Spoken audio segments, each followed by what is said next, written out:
سیدی نے لکھا ہے کہ نبی پاک صلی اللہ علیہ وسلم کو 34 بار معراج ہوئی ہے. کتنی بار؟ 34 بار معراج ہوئی ہے نبی پاک صلی اللہ علیہ وسلم کو.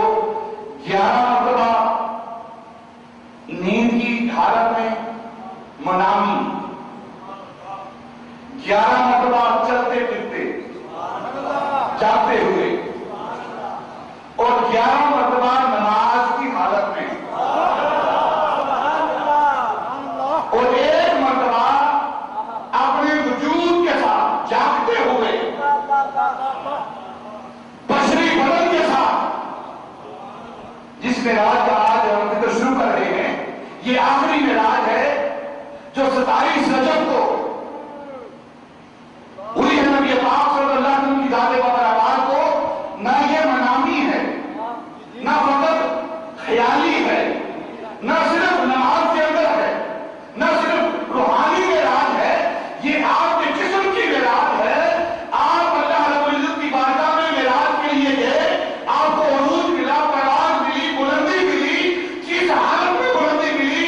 آپ نے عرش کو طے کیا، فرش کو طے کیا، ساتوں آسمانوں کو طے کیا، تمام آسمان و صفات کے جہانوں کو طے کیا، نور اور نار کے قروں کو طے کیا، پھر دراوت اللہ کی گلیوں میں گئے.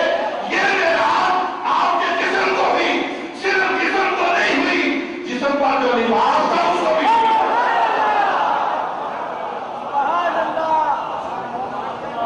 لباس سمیت آپ کا لباس بھی آپ کے ساتھ، سر پر رکھا ہوا امامہ بھی آپ کے ساتھ، کندھے پر رکھی ہوئی کملی بھی آپ کے ساتھ، سر پر رکھی ہوئی چادر بھی آپ کے ساتھ، اور پاؤں میں پہنے ہوئے جوڑے بھی آپ کے ساتھ. اس معراج کا ہم ذکر کر رہے ہیں. یہ معراج، اس معراج کے 3 مرحلے ہیں جو آپ کے وجود کے ساتھ ہوئی ہے. حضرت خواجہ نظام الدین اولیاء رضی اللہ تعالیٰ عنہ فرماتے ہیں کہ آپ کے معراج کے 3 مرحلے ہیں. ایک مرحلہ، پہلا مرحلہ وہ ہے بیت الحرام سے مسجد اقصی تک، جس کا قرآن ذکر کر رہا ہے سبحان الذی اسری بعبدہ لیلا من المسجد الحرام الی المسجد الاقصی، جس کا ذکر قرآن کر رہا ہے. یہ معراج یہ آپ کی بشریت کی معراج ہے. یہ آپ کی بشریت کی نہیں، سمجھا رہی کہ نہیں؟ اس کو میری بات کر رہا میں مشکل کر رہا ہوں، سمجھ آ رہی ہے نا؟ یہ آپ کی بشریت کی معراج ہے. اور مسجد حرام سے لے کر مسجد اقصی تک جو معراج ہے یہ بشریت کی، اور مسجد اقصی سے لے کر بیت المعمور تک، سدرۃ المنتہا تک، یہ جو معراج ہے یہ آپ کی نورانیت کی معراج ہے. یہ آپ کی نورانیت کی معراج ہے. اور سدرۃ المنتہا بیت المعمور سے آگے لامکان بناوت اللہ تک جو معراج ہے یہ نبی پاک صلی اللہ علیہ وسلم کی حقیقت کی معراج ہے. پہلا مرحلہ معراج ہے. انشاءاللہ آج ہم لوگ گفتگو زیادہ کریں گے وہ پہلے مرحلے پر کریں گے. جو پہلا مرحلہ ہے اس پر گفتگو کریں گے، لیکن بات کو سمجھے، فلسفہ معراج کو سمجھے کہ 3 حصوں میں اس کو تقسیم کیا گیا ہے. ایک آپ کی بشریت کی معراج، ایک آپ کی نورانیت کی معراج، اور ایک آپ کی حقیقت کی معراج. اور 3 مقامات بیان کیے گئے ہیں. مسجد حرام سے لے کر مسجد اقصی تک یہ آپ کی بشریت کی معراج ہے. سوال یہ ہے کہ جب بشریت کو معراج ہو رہی تھی، ہر صاحب عقل، صاحب ذہن، صاحب مطالعہ یہ سوال اپنے ذہن کے اندر رکھتا ہے کہ جب بشریت کو معراج ہو رہی تھی اس وقت نورانیت اور حقیقت کہاں تھی؟ اور جب نورانیت کو معراج ہو رہی تھی اس وقت بشریت اور حقیقت کہاں تھی؟ اور جب حقیقت کو معراج ہو رہی تھی اس وقت آپ کی نورانیت اور بشریت کہاں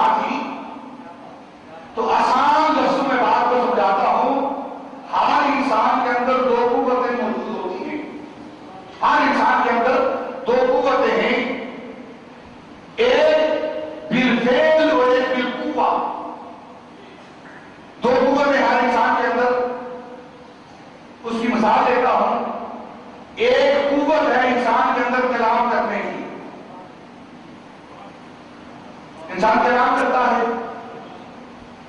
اور اس کے ساتھ ہی اس کی دوسری قوت کیا ہے؟ وہ قوت ہے خاموشی کی، خاموشی کی قوت۔ یہ دونوں قوتیں انسان کے اندر موجود ہیں۔ ایک قوت بالفعل کام کر رہی ہے اور دوسری قوت بالقوہ موجود ہے۔ مثال دیتا ہوں، میں کلام کر رہا ہوں، بول رہا ہوں، تو اب جو میرے اندر گویائی کی قوت ہے، بولنے کی قوت ہے، وہ کام کر رہی ہے۔ اس کا مطلب یہ نہیں کہ خاموشی کی قوت میرے اندر نہیں۔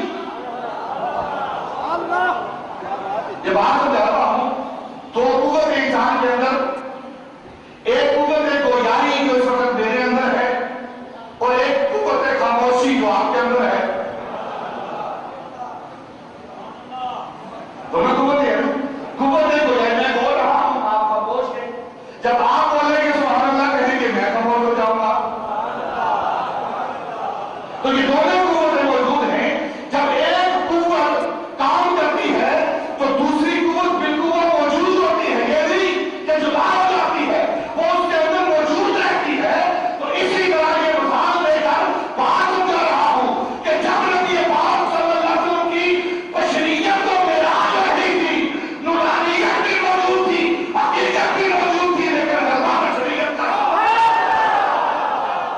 غلبہ بشریت کا تھا۔ اور جب نورانیت کو معراج ہو رہی تھی تو اس وقت غلبہ نورانیت کا تھا، بشریت اور حقیقت مغلوب تھی۔ اور جب حقیقت کو معراج ہو رہی تھی اس وقت بشریت اور نورانیت دونوں ہی مغلوب تھی۔ بشریت کو معراج ہو رہی ہے کہاں سے؟ مسجد حرام سے لے کر مسجد اقصی تک، یہ آپ کی بشریت کی معراج ہے۔ اور قرآن بیان کر رہا ہے سبحان الذی اسری بعبدہ لیلا، لیلا پر جو تنوین ہے یہ تقلیل کے لیے، قلت کے لیے، تھوڑے وقت کے لیے، تھوڑی مقدار کے لیے بیان ہو رہا ہے کہ اللہ رب العزت نے رات کے تھوڑے سے حصے میں، ساری رات نہیں لگی، رات کے تھوڑے سے حصے میں اللہ رب العزت نے اپنے خاص اور خاص بندے کو سیر کرائی۔ اب مکہ سے بیت المقدس، یروشلم، اسرائیل، فلسطین، یہ کتنی دور ہے؟ کتنی دور ہے؟ علماء نے بیان کیا ہے، کچھ لوگوں نے کہا ہے کہ 1 مہینے کی مسافت ہے، اس دور کی بات ہو رہی ہے۔ اگر آج بھی ہم جہاز پہ سفر کریں تو آج بھی کم از کم جو وقت سفر ہوتا ہے وہ 3 گھنٹے کا سفر وقت ہوگا۔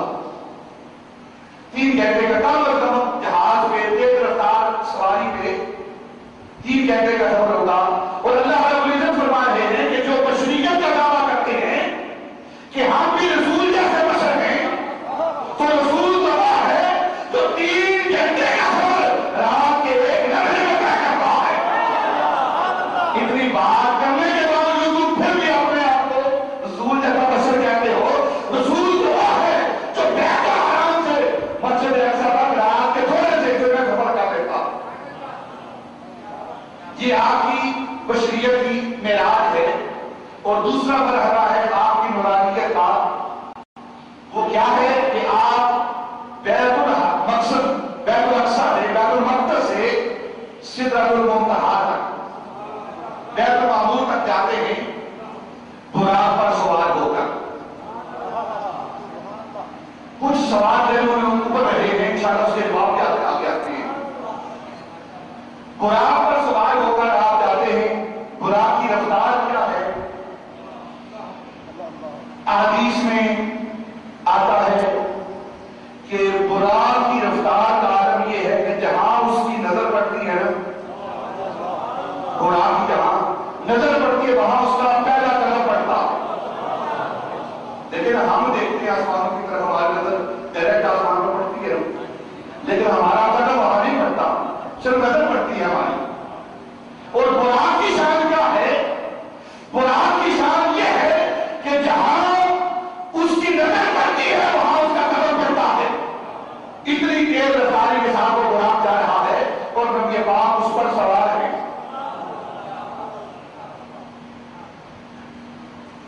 نبی پاک اس پر سوار ہیں، اور پھر اس سے آگے براق کی رفتار ختم ہو جاتی ہے. جو اگلا جہان شروع ہونے والا ہے وہاں رف کا استعمال ہوتا ہے جو اس سے بھی زیادہ مقام رکھتا ہے، اس سے زیادہ رفتار رکھتا ہے. اور پھر ایک مقام آتا ہے کہ اس مقام پر جا کر رف بھی رک جاتا ہے. اس سے آگے حقیقت محمدیہ کی پرواز شروع ہوتا ہے.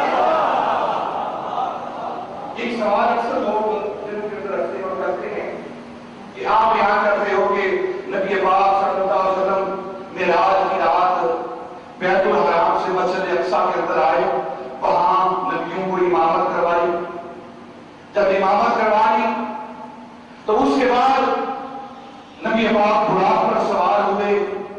تو جب سوار ہو کر گزرنے لگے تو کثیب احمر سورج کی تمہاری کی جہاں حضرت موسیٰ علیہ السلام کی قبر انور ہے، مدفن ہے، وہاں سے گزرے تو آگے قبر کے اندر موسیٰ علیہ السلام کھڑے تھے. اور وَقَائِمٌ يُصَلِّي فِي قَبْرِهِ، وہ قبر کے اندر کھڑے ہو کر یوسلی نماز پڑھ رہے ہیں یا جو بھی مانا اس کا بعد میں کرتے ہیں.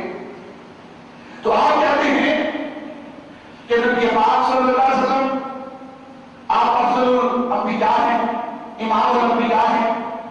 ابھی تو آپ بیت المقدس سے چلے ہیں اور موسیٰ کی رفتار یہ ہے کہ نبی پاک سے پہلے کثیب احمر میں پہنچ چکے ہیں، لہذا موسیٰ کی رفتار نبی پاک سے زیادہ ہے.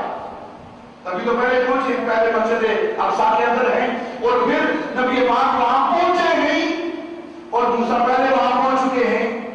تو ہمارے علماء نے بیان کیا ہے یہ رفتار جو موسیٰ کو ملی ہے وہ موسیٰ کی رفتار ہے اور دوسری رفتار مصطفیٰ کی رفتار نہیں، براق کی رفتار ہے.